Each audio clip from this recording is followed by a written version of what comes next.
I don't want to take care of Grandma, and I don't even want to see her face. Why don't you do it, Anna? My sister-in-law said with a sly grin. She probably thought that if she could take over the house, she wouldn't have to worry about Grandma anymore. My brother stood next to her, smirking. He glanced at me, and then at Grandma. It was clear that Grandma wouldn't find peace in such a tense and hostile environment. It's okay, Grandma. I'm here for you, I said with confidence.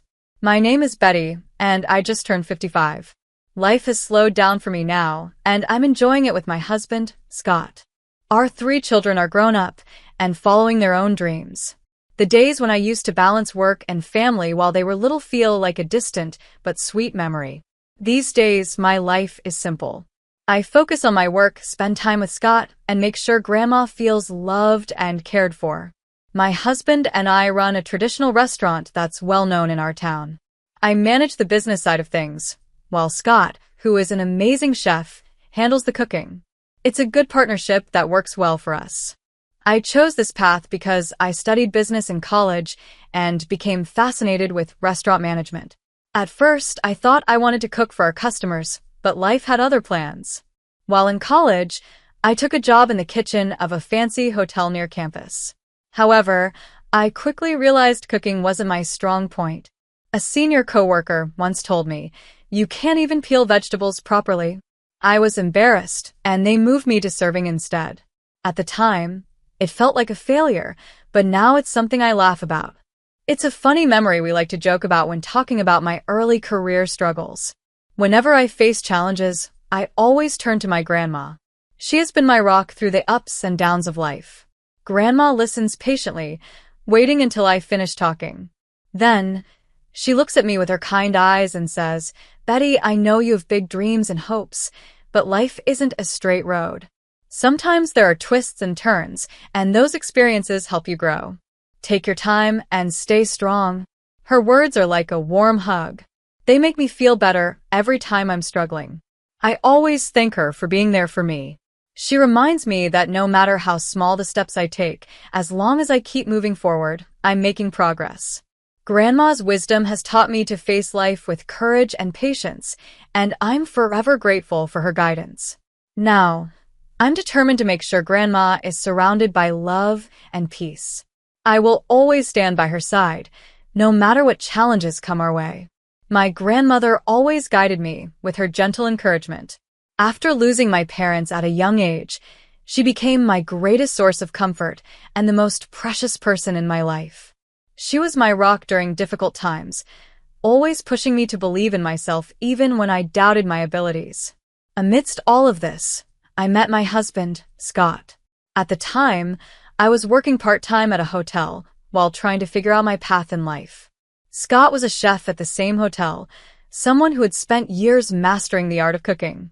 One day, knowing about my interest in cooking, he came up to me and said, "I'm still learning too, but if you're interested, I can teach you what I know." I was thrilled by his offer and immediately said yes. From that day on, we started learning together. We began with the basics, cooking at each other's homes when the hotel kitchen was too busy. These home sessions became our own little cooking classes, where we experimented, learned, and laughed together. As we spent more time stirring pots and chopping vegetables side by side, our relationship grew deeper. It wasn't long before we started dating seriously, and after a few years, we decided to get married. After our marriage, Scott continued to work as a chef at the hotel, following his passion for creating amazing food. Meanwhile, I joined a startup company that managed several restaurants. My goal was to learn how to manage a business practically, beyond what I had studied at university. The reality of running a business was much tougher than the theories I had learned, but I didn't give up. Over time, I got better at it, gaining confidence and skills along the way. Eventually, with the support of my company, Scott and I were given the chance to run our dream restaurant, an upscale place focusing on traditional cuisine. I became the manager, overseeing the day-to-day operations, while Scott, having completed advanced training, took charge of the kitchen. He was excited for a new challenge and accepted the role enthusiastically. Together, we poured our hearts into building and growing the restaurant. However, my deep focus on work meant I spent less time with my beloved grandmother. She had moved in with my brother, Jerry. Jerry is a dedicated office worker, but his personality can be difficult to deal with at times. When I shared the exciting news about becoming a manager through my company's program, his reaction caught me off guard. "Wait, are you seriously taking such a big risk?" he asked with a skeptical look. "Wouldn't it be safer to stay in a regular job? And anyway, don't managers hired through programs like that earn less money?" His harsh words stung, but I knew deep down that this was the right path for me. Grandma had always told me to follow my dreams, even if the road wasn't easy. Her wisdom kept me grounded, reminding me to stay strong and trust in my choices. I tried to respond to my brother's harsh words, but he wouldn't back down. "Betty, listen to me," he said firmly. "Stability is the most important thing. Why do you always insist on doing whatever you want? It's not just you, your husband is the same. Do you even understand how hard it is to run a business? What will you do if you fail?" His words caught me off guard. Yes, running a business wasn't easy, but I knew we had the support of the company, so it wasn't entirely up to us. Before I could say anything, my sister-in-law, Anna, jumped in with a smug grin. "You two are very bold, aren't you?" she said. "But let me tell you, if things don't go well, don't come running to us for help." Her comment stung, but it also made me determined. I silently promised myself that no matter what happened, I would never rely on them for anything. My beloved grandmother, who had always been my greatest comfort, had somehow ended up with such a mean-spirited sister-in-law in her life. It all started when my brother and Anna moved into Grandma's house without warning. I found out during one of my visits. When I rang the doorbell, it was Anna who answered, looking surprised. "Oh, Betty, what are you doing here?" she asked. Her tone confused me. "Anna, why are you at Grandma's house?" I asked, equally surprised. Anna took a deep breath and smiled in a way that seemed forced. "Well," she said, "I'll let you in on a little secret. I've been taking care of Grandma lately. I wanted to spend more time with her, so we decided to move in." She sounded proud of herself, but I was caught off guard. I realized that with the new restaurant and everything else going on in my life, I had been too busy to notice this big change. Work had kept me away from Grandma, and I felt a pang of guilt for not being there for her as much as I wanted. "Thank you, Anna," I said politely. "It's a big help to know Grandma has someone around." Even though I said those words, a deep sadness filled my heart. I missed spending time with Grandma. Whenever I visited her after that, Anna always greeted me with sarcastic remarks. "Oh, Betty, you're here again? Don't you think Grandma's a little too busy for visitors right now?" "But, of course, this is Grandma's house," she'd say with a smirk. I'd smile politely and reply, "I just wanted to chat with Grandma." Visiting Grandma every weekend had always been my joy. She welcomed me with warmth and love, but lately, she seemed quieter and less energetic. At first, I thought it was just my imagination, but deep down, I worried something wasn't right. One day, my fears became real, and everything changed. One day, I went to visit Grandma at her house. I knocked on her door, but there was no answer. Feeling worried, I gently opened the door and called out, "Grandma." As I stepped inside, I saw her lying on the floor near the entrance. She had collapsed. My heart raced, and I rushed to her side. "Grandma, are you okay?" I shouted, my voice shaking. I knew I had to act fast. I grabbed my phone and called for an ambulance right away. While we waited, I held her hand and tried to keep her awake. "Hang in there, Grandma. Help is on the way," I whispered. The ambulance arrived quickly, and the paramedics began to take care of her. I went with them to the hospital, not leaving her side for a moment. At the hospital, time seemed to slow down. Before I knew it, night had fallen. I sat in the waiting room, feeling scared and alone. After what felt like hours, a doctor came out to speak with me. He had a serious look on his face. "Are you Betty?" he asked gently. I nodded, my heart pounding.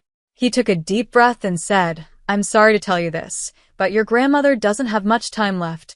His words hit me hard. I felt tears welling up in my eyes. "What do you mean?" I asked, my voice barely a whisper. The doctor explained that Grandma had been very sick for a while. Her condition is serious, and there's nothing more we can do here at the hospital, he said. It might be best for her to spend her remaining time at home, where she's comfortable. I was shocked. I didn't know Grandma was so ill. Why didn't she tell me? I thought to myself. Just then, a nurse came over and told me that Grandma was awake and wanted to see me. I wiped my tears and hurried to her room. When I walked in, Grandma was lying in the bed, looking tired but peaceful. She gave me a small, weak smile. "Betty, dear, I'm sorry for giving you a scare," she said softly. I went over and held her hand. "Grandma, why didn't you tell me you were sick?" I asked, trying not to cry. She looked at me with loving eyes. "I didn't want to worry you, sweetheart. You've been so busy with your life and work," she replied. I felt a lump in my throat. "But Grandma, you should have told me. I want to be here for you," I said. In that moment, I realized how strong and caring Grandma was. Even when she was so sick, she was thinking of others. I decided that I wanted to make the most of the time we had left together. "Grandma, maybe we should let everyone know about your illness," I suggested gently. She seemed a bit surprised but nodded slowly. "If you think that's best," she agreed. I hoped that by telling my brother and his wife, Anna, they would come and spend time with Grandma too. A few days later, Grandma was allowed to go home. It wasn't because she was better, but because there was nothing more the doctors could do. They thought she would be more comfortable at home. When we arrived at her house, we found my brother and Anna relaxing in the living room. They looked happy and carefree. Anna looked up and smiled brightly. "Oh, there you are. Where have you been?" "It's been so relaxing here while Grandma was away," she said cheerfully. My brother laughed and added, "Yeah, it's been nice to have some peace and quiet without Grandma around." I couldn't believe what I was hearing. How could they be so uncaring? Didn't they know how sick Grandma was? I felt anger rising inside me, but I took a deep breath and tried to stay calm. "Grandma is very ill," I said firmly. "She doesn't have much time left." Anna's smile faded a little, but she simply shrugged. "Well, that's too bad," she said casually. My brother didn't say anything. I realized then that they didn't care at all. I decided that I would take care of Grandma myself. "Come on, Grandma. Let's get you settled in your room," I said gently. She nodded, and I helped her upstairs. Over the next few days, I spent as much time with her as possible. We talked about happy memories, looked at old photos, and I cooked her favorite meals. She seemed content, and I was glad to see her smile. Meanwhile, my brother and Anna kept to themselves. They didn't offer to help or spend time with Grandma. It hurt me to see how little they cared, but I focused on making Grandma's days filled with love and comfort. One evening, as we sat together, Grandma took my hand. "Thank you for being here with me, Betty," she said softly. "You have always been such a loving granddaughter." I smiled at her. "I love you, Grandma," I replied. "I'm grateful for all the love and wisdom you've given me." She looked into my eyes and said, "Remember to always be kind and care for others, even when it's hard. That's what truly matters in life." I nodded, taking her words to heart. Even in her final days, she was teaching me valuable lessons. Sadly, not long after, Grandma passed away peacefully in her sleep. I was heartbroken, but I took comfort in knowing that I had been there for her. I had made her last days full of love and care. At the funeral, my brother and Anna showed up, but they seemed distant. I realized that some people might never change. But I knew that I had done the right thing by Grandma. She had been there for me my whole life, and I was glad I could be there for her when she needed me most. From that day on, I promised myself to live by Grandma's words. I would be kind, caring, and always make time for the people I love. Life is short, and it's important to cherish every moment. I was shocked by what my brother and Anna said. It was clear that Grandma was very sick, and their careless words hurt deeply. Trying to keep my emotions under control, I said firmly, "Stop making jokes. Grandma's condition is very serious. The hospital can't do anything more for her." My brother looked at me with disbelief. "You're joking, right?" he asked, as if he couldn't believe what I was saying. Anna, on the other hand, shrugged and dismissed my words as if they didn't matter. Taking a deep breath, I explained again. It's true. If you don't believe me, you can ask Grandma's doctor yourself. Grandma, who had been sitting quietly, finally spoke in a weak voice. It's true. I don't have much time left, she said softly. There's not much anyone can do now. Anna's eyes widened in surprise. She looked panicked. Wait a minute, she said quickly. I didn't sign up to be a caregiver. I'm just living here to save on rent. I can't take on such a big responsibility. I couldn't believe what I was hearing. Her selfishness left me speechless. I glanced at Grandma, who looked deeply hurt. Her eyes filled with sadness, and she whispered to herself, so I'm just a burden now. Hearing those words broke my heart. It was clear that Anna and my brother only cared about their own comfort, not about Grandma's feelings. I took Grandma's hand and squeezed it gently. It's okay, Grandma, I said softly. I'm here for you. This is your house, and your well-being comes first. I turned to Anna and said firmly, if you're not willing to help, then please don't make things harder. Grandma deserves respect and care. But Anna didn't seem to care. She crossed her arms and replied, I'm sorry, Betty, though it was clear she wasn't truly sorry. Her words were empty, and her face showed no regret. Grandma wiped away her tears and looked at me with an apologetic smile. I'm sorry for all of this, she said, her voice trembling. I felt an overwhelming urge to protect her. She didn't deserve to be treated this way, especially in her condition. Anna, growing more annoyed, snapped, Can you just leave? Honestly, you guys are a distraction. Don't come asking for help later, because I won't be there to assist. Just thinking about Grandma is exhausting. My brother chimed in, adding to the hurt. Seriously, don't try to push this responsibility onto us. We didn't ask for this, he said coldly, glancing at Grandma with irritation. Their words made it clear that they wanted to get rid of Grandma because she was an inconvenience to them. Their attitude filled me with sadness and anger. How could they be so heartless? Grandma's voice trembled as she finally said, We won't rely on either of you anymore. If anything happens, don't expect us to reach out. Our family ties end here. Her eyes were misty with tears, but her voice was filled with quiet strength. In that moment, I knew I would do everything in my power to protect and care for Grandma. Even if my brother and Anna turned their backs on us, I would never abandon her. She had always been there for me, and now it was my turn to be there for her. I won't come back to this house anymore. Goodbye, I said firmly as I turned to leave. My brother smirked, crossing his arms. Great. Even if Betty ends up in trouble somewhere, it won't be our problem, he said coldly. Anna waved her hand dismissively and added, Good luck with Grandma. She's all yours now. Her tone was indifferent, as if she couldn't care less. Without looking back, Grandma and I left the house. I decided then and there to bring her to live with me. We got into a taxi, and as we approached my home, Grandma's eyes widened with surprise. Oh my, what a magnificent house, she exclaimed, clearly impressed. Our home was indeed much larger and more modern than the small, outdated house where Grandma had been living. It was a testament to the hard work my husband Scott and I had put into our careers. The company we worked for was unique. In addition to our regular salaries, we earned bonuses based on the restaurant's revenue. This system motivated employees and gave us a stable and comfortable lifestyle. As I helped Grandma out of the taxi, the front door of our house opened, and Scott greeted us with his usual warm smile. Welcome home.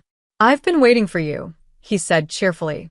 I had texted him earlier to let him know Grandma would be coming to live with us, and he had prepared tea and snacks for her arrival. Grandma's face lit up when she saw Scott.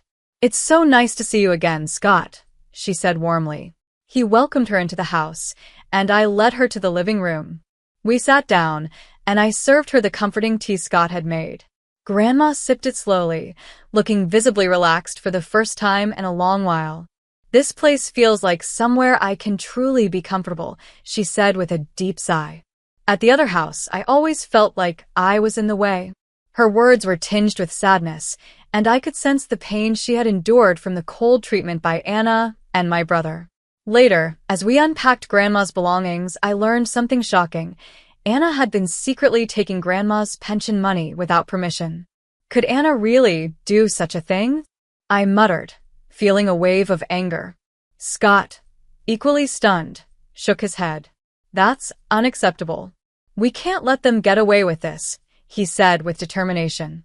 I nodded in agreement. You're right. Let's take action. A few days later, my phone buzzed with several calls from my brother. After ignoring a few, I finally answered. On the other end, Anna's angry voice exploded. What did you do? Grandma's house is being taken away from us. Feigning innocence, I replied calmly, I don't know what you're talking about. Anna's frustration was obvious. Why would she suddenly kick us out? Did you and Scott plan this? I couldn't help but smile to myself. No, we didn't do anything, I said smoothly, leaving her to stew in her own guilt. Grandma was finally safe, and that was all that mattered to me. I spoke calmly to Anna, trying to keep things simple. Grandma decided to sell the house because it was always in her name. We were just as surprised as you, but she wanted a fresh start. The sale has already been completed, and there's a new owner now. If you stay there any longer, it could cause problems. Anna's voice was a mix of shock and frustration. Do you think Grandma really understands what's happening? Did you offer her some kind of sweet deal to convince her? No, we didn't do anything like that, I said firmly. Grandma just wanted to move on. Scott helped her contact a real estate agent, and she made the decision herself. She didn't want to deal with you and Jerry anymore. As I spoke, I felt a sense of relief. It was time for Grandma to find peace and for us to leave the past behind. This is a chance for all of us to start fresh, I added, keeping my tone positive.